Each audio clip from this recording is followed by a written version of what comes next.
When I was a little kid,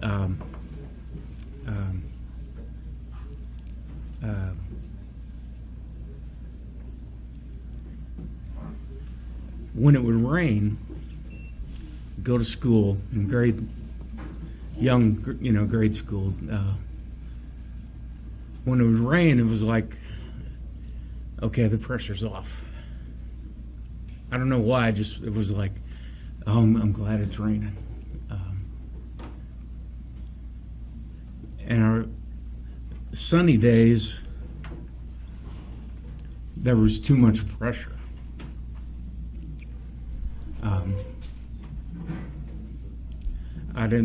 Not quite able to articulate it at that time what was going on, but I don't know, sunshine just meant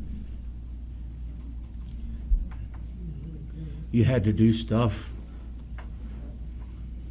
You had to be up. Up. Rain just kind of took the pressure off.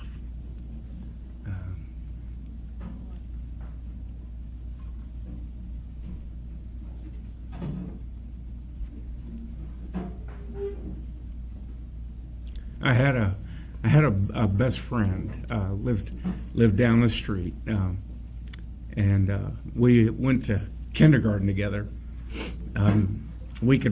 It was about 5 blocks. We could walk to kindergarten, no problem doing that. As we grew up, and we had in a small town, so I could go in and just walk in the door, and hey Terry, you just go in. No knock, just well, we were older, maybe junior high or something like that, and what's it? Yeah, this is, by the way, this is Caleb and his dad Ricky, friends of mine.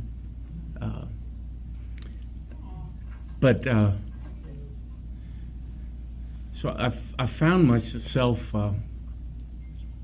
I would go down, and Terry was a late sleeper. He would sleep till 1 o'clock or something. I don't know how to explain this, but I would go down, go in his room, and stand there.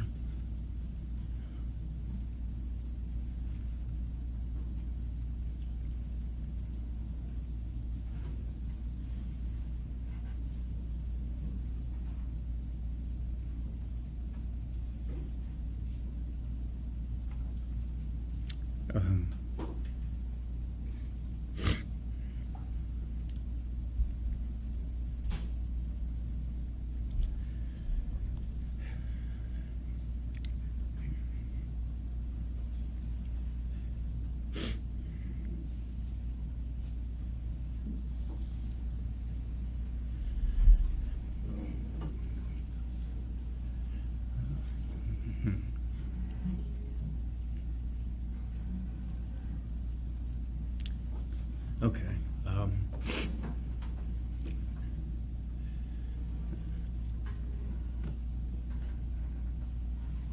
When I got married, that first year, I had a breakdown, and had extreme highs, extreme lows, extreme anger, rage,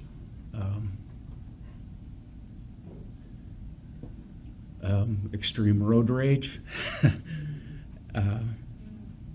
I was diagnosed bipolar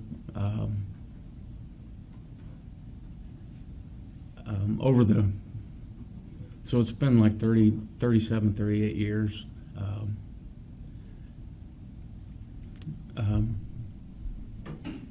Gone through like 17 different medications that I can remember, think of.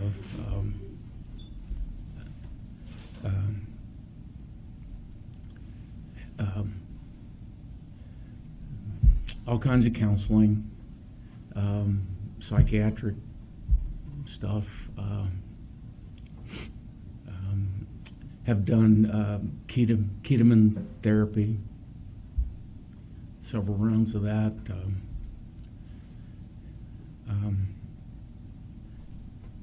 Had some different breakdowns along the way.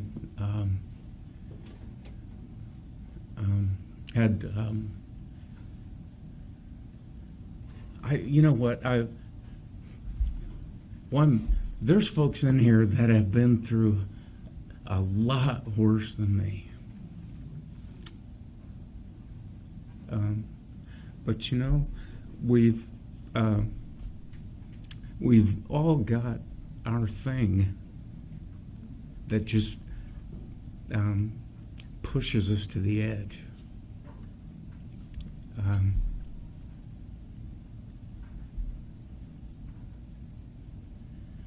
For me,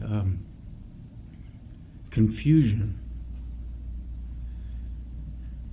has, I don't know, that's one of the things that's been, has dogged me.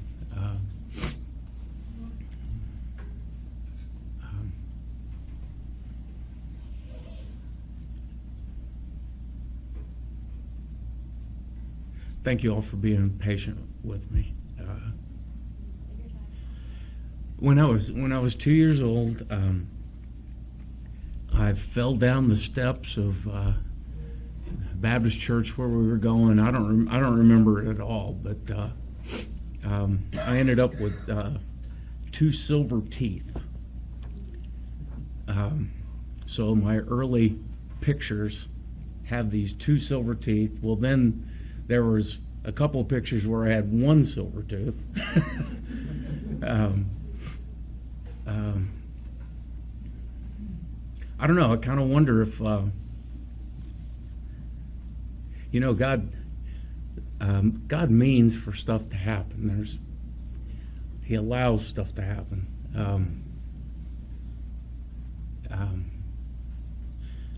So I don't know. I kind of wonder if there's a residual having trouble spitting stuff out.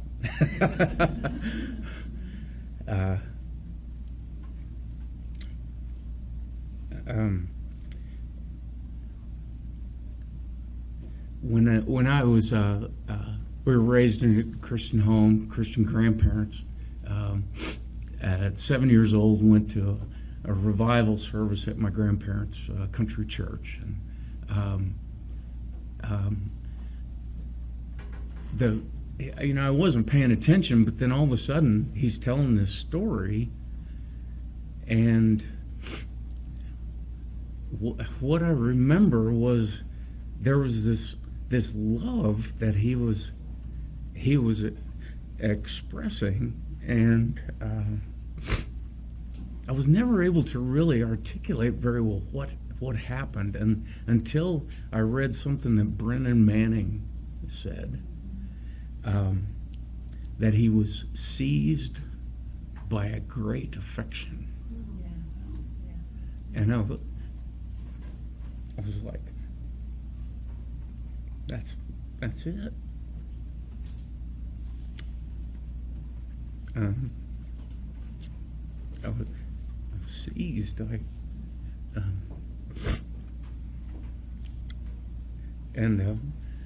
Brett, I hope you don't mind me borrowing, but Brett has told a story and traveling in Belgium, in the city of Ghent, and that there's a painting. I think if it's the right one, it's panels. Yes. And in the center picture, there's a lamb that is slain. And as you were, again, if you don't mind, Brett has described, I'll put a word in his mouth, he was seized by that picture. and and uh, and fell to his knees, weeping. And I was like, I know that feeling.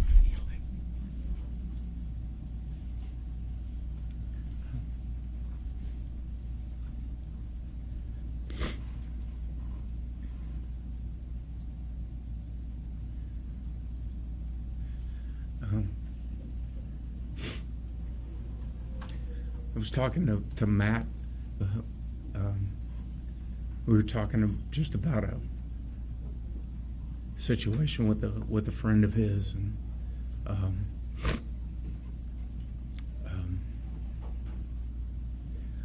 I'm not sure where.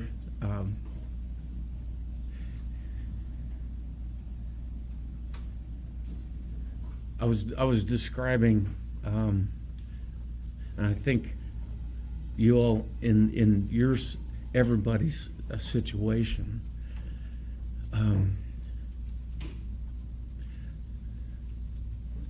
I feel like there's this gnarly tropical fruit that's just tough as nails. You think, oh my gosh, there can't be anything good inside this thing. But then God takes this gnarly, you can't even quite hold the thing, but he crushes this thing and just pulverizes it, and then you get a little. Well, you know, honeysuckle, when you were a kid taking honeysuckle, you pull the little thing off and you get the that fruit, you just, and that little drop,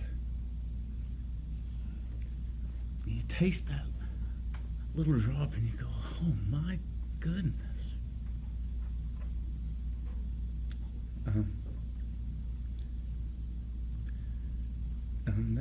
Doesn't he do that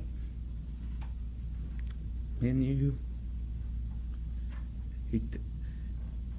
We get crushed and pulverized, and he just, sometimes you just go, there's nothing in me. And I'm not, don't get me wrong, I'm not saying he squeezes some sweet thing out of me. I guess what I'm saying is our life gets crushed, and that experience brings a sweetness that I hear that childbirth is one of those things that you wouldn't wish it on anybody, but then immediately, as I hear, there is the sweetness, and you just go, I don't know, that's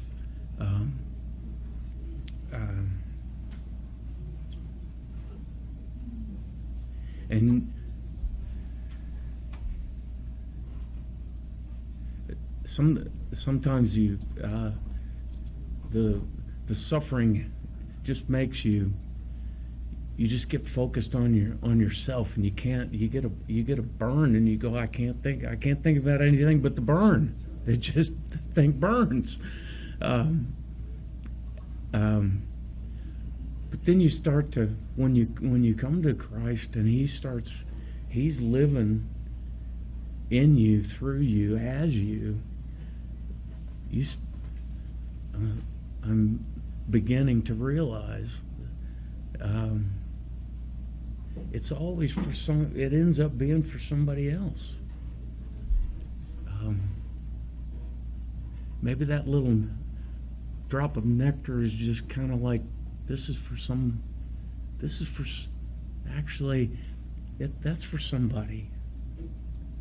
And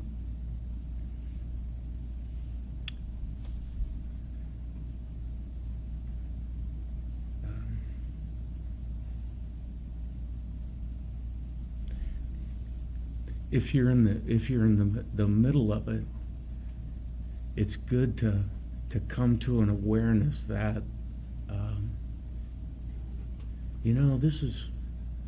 this actually means something. This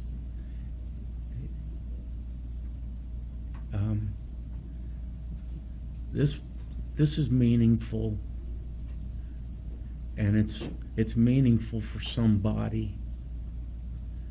That's the model we've got. That's the heart of God. It's always been for somebody.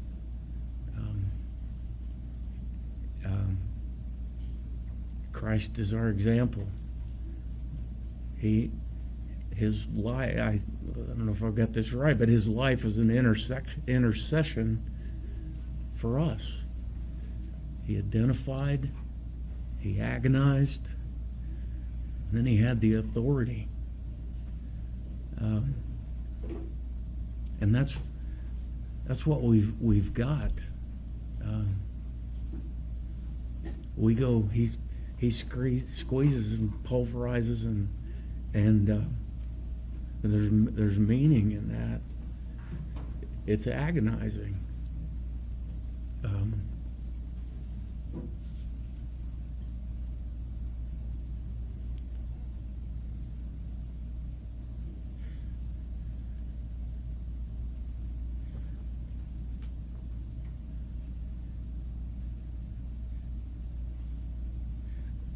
It occurred to me, I was sitting right down here, and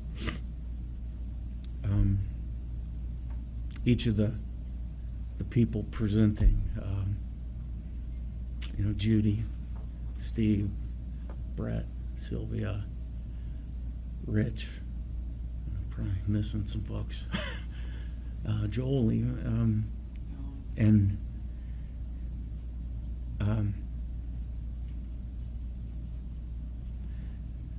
when you make eye contact with somebody, I like reading what are your eyes telling me?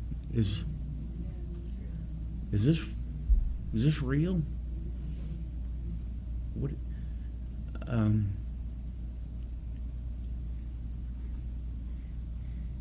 in the confusion of things, sometimes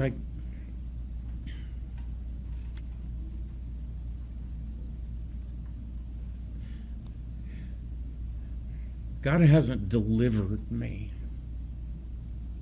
He is delivering me, but he hasn't pulled me out. He means for that. Everybody's got a different story. Some folks are delivered out, and that's their story. Some folks, you're being delivered, but you're still in it. That's your story. That's the nectar that's being squeezed out of that gnarly life. And I get just confused and wants to separate me from people, and I can't think straight. I don't know what's what, and I want to look somebody.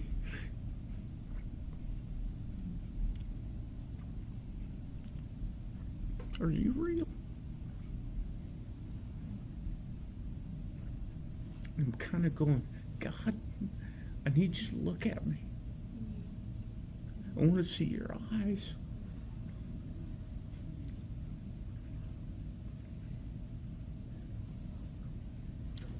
And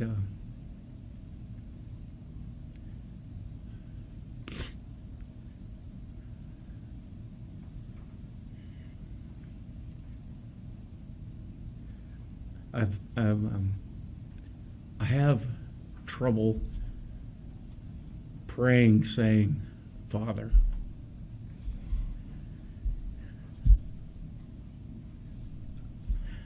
It doesn't connect with me. I had a great father. It's not about that. I had I'm not sure, but I can't connect with that. I'm trying in faith. I hear people play Father, and I want to pray like that, and I'm trying to pray in faith, saying, well, I may not feel it, but I'm gonna pray that. And then if you go Abba, well, that's really out there.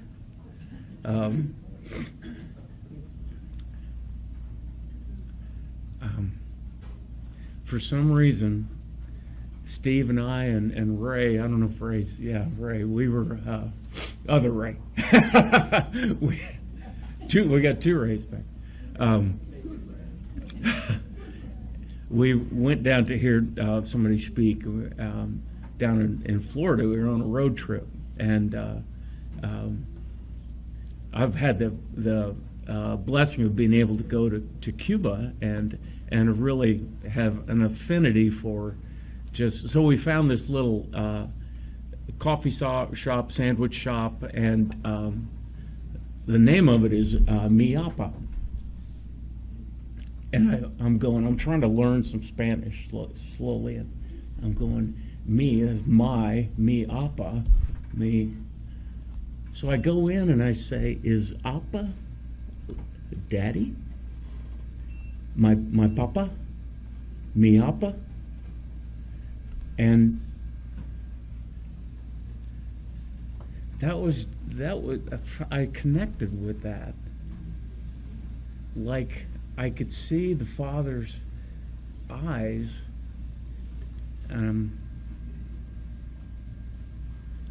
Anyway, he's moving me there, you know.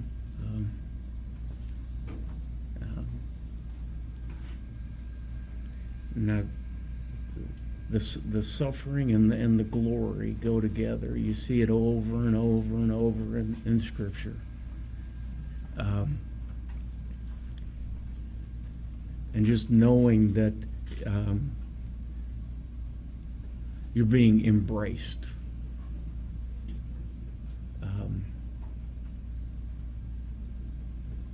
By the Father.